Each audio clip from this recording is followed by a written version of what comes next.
Hello, in this video, we'll discuss how to create correct citations for APA 7th edition, focusing on electronic articles. First, let's talk about in-text citations.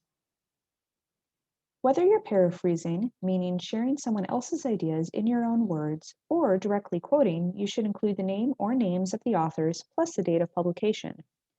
So for this example, it would be Chen and Garcia 2020 if there are only two authors.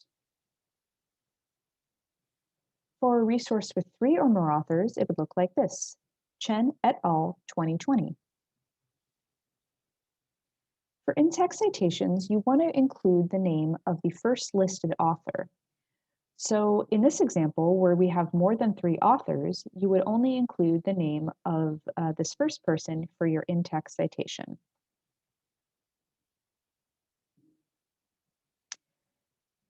For direct quotes, your citations look pretty similar, but of course you would want to include quotation marks around the part that you're directly quoting, and you would want to include the page number of where that quote comes from.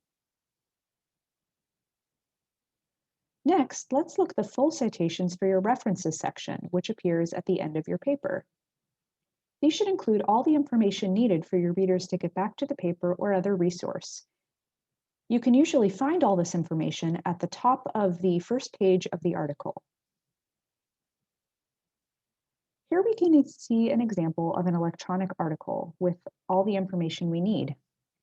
So you can see here we have the complete list of authors, not just the first one or two, with their last names and first initials, the year of publication, the title of the article itself, with only the first word capitalized, the name of the journal that published the article in italics, the volume and issue number, and the page range for the article.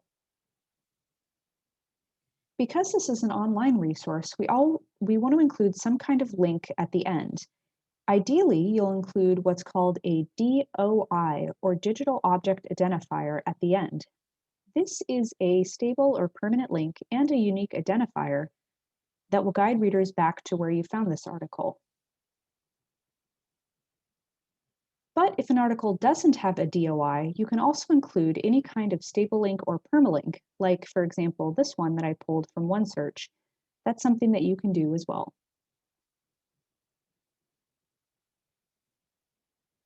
If you're wondering where to find the DOI, if you look at the top of the web page for an article, you can usually find it there.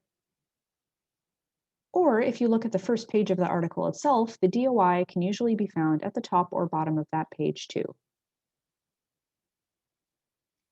Need more help or examples of APA citations? Check out the library page for APA or email your librarian. See the links in the description below.